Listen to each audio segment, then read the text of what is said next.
Check, club and respect. This is Sasco. And you're in tune to me, the Spotlight UK. So say stay tuned. Mad something. I say we're winning right now.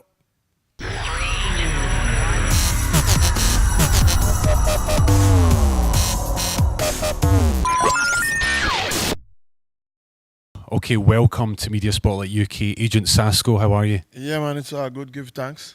Give thanks to the great one. Let's talk about Carnival. You fresh off the stage yesterday, Notting Hill Carnival. Was it yesterday? Or was it Sunday? Boy, if I tell you the truth, along with this trip coming over here and just being so tired, I think it was yesterday. I think it was yesterday.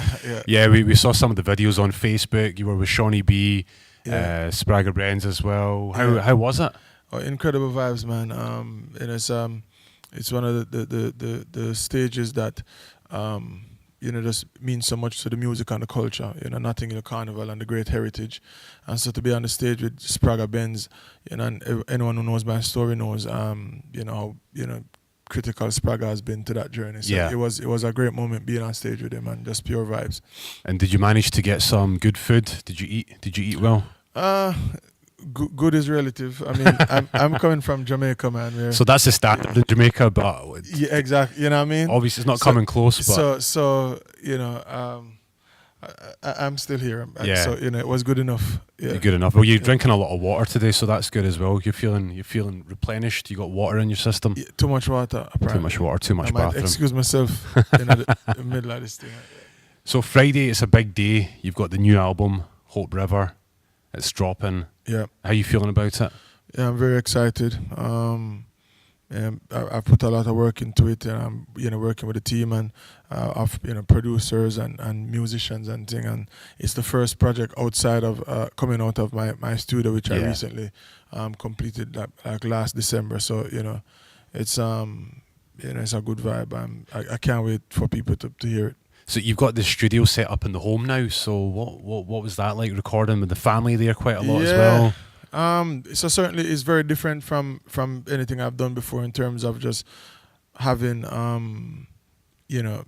access to a creative space, whenever you need it. And I realize now, looking back, how creating outside of that setup means you have to try and summon your creativity whenever the time is booked at another studio, and of course you have to get time when the time is available. Of course, and not necessarily when you truly just are in that mode or vibe. So be able to record in my pajamas.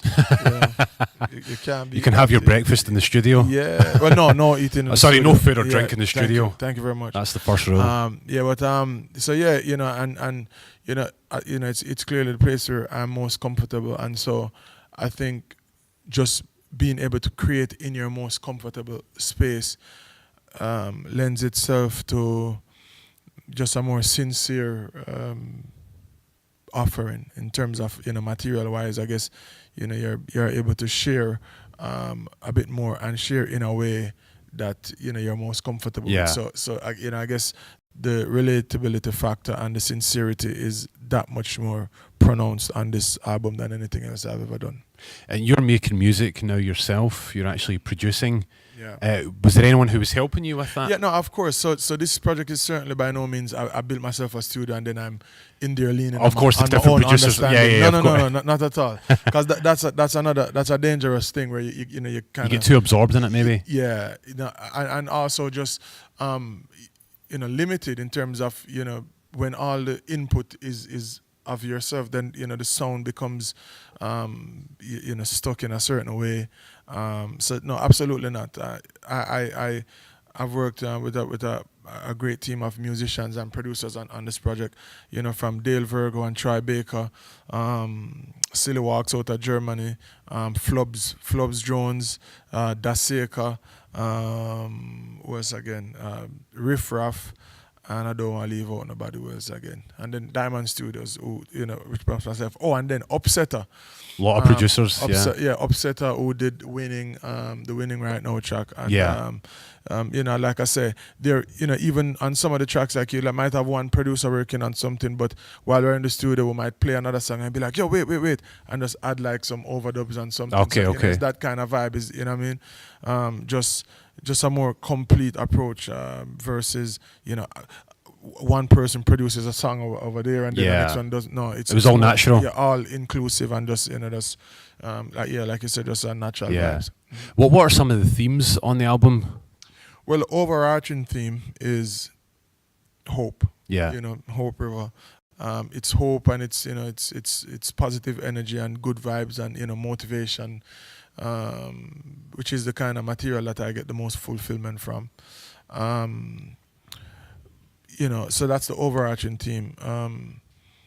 And looking at different aspects of that, and sort of me sharing some of the principles and the values that I live by, like gratitude being one of the cornerstones of my MO.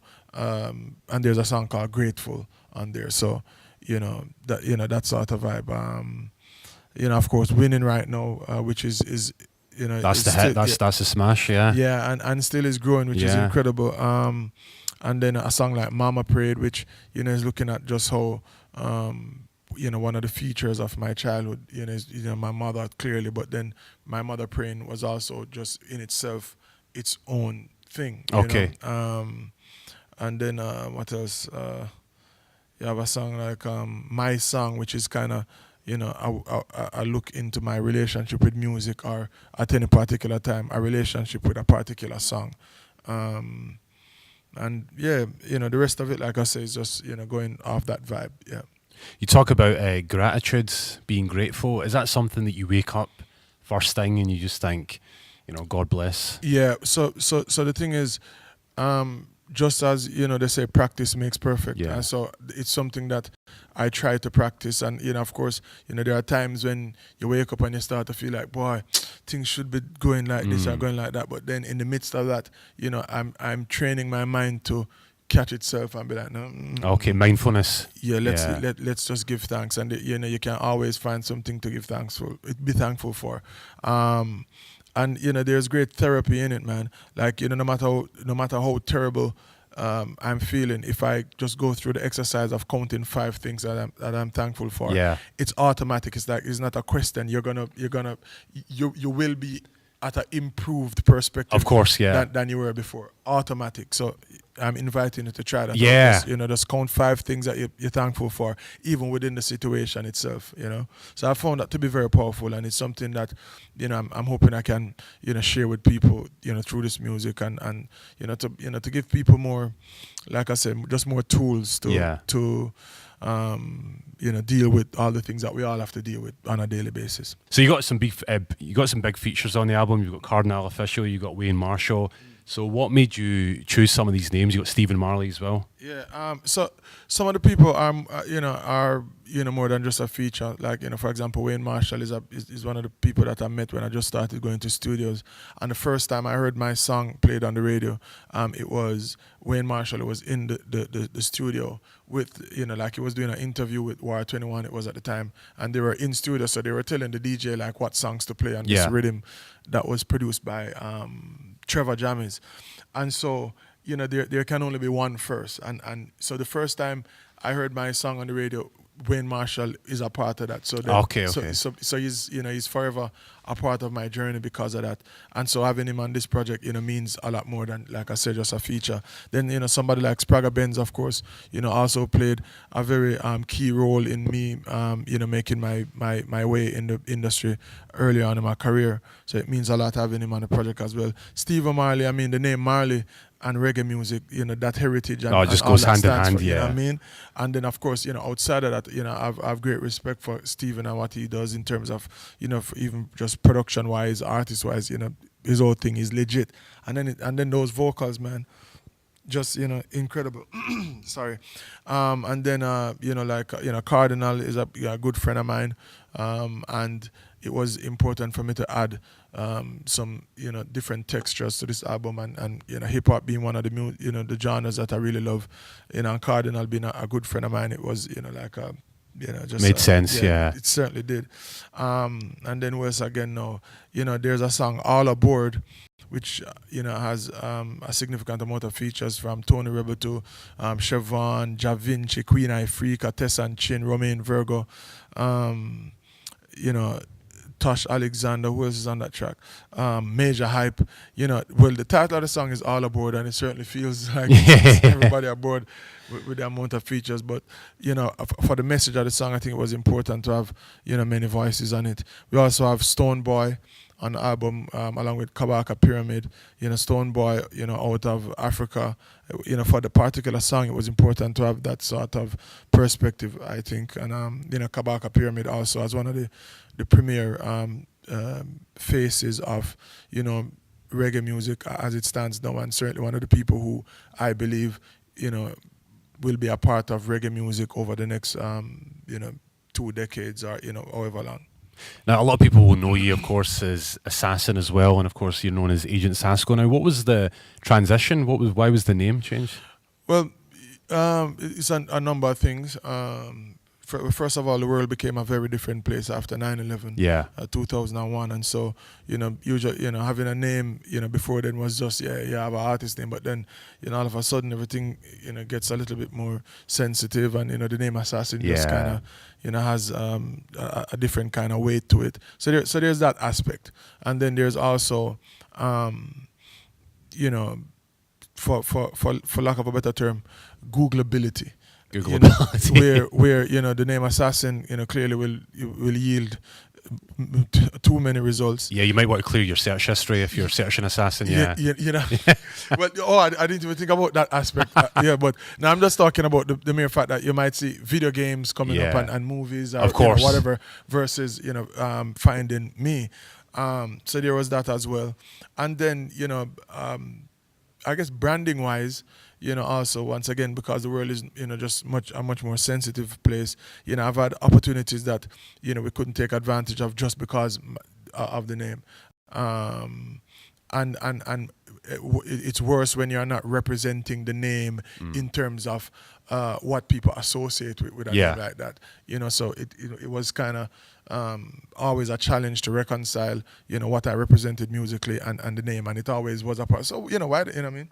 So all things considered, it just made sense to and to me it's still not a name change. It's more of a maybe a different part in the journey. It's kind of like given my present state, I guess, its own identity. Okay. The name Assassin I got when I was a teenager. Yeah. So this is you, the father life. now. Yeah, that's half my life ago.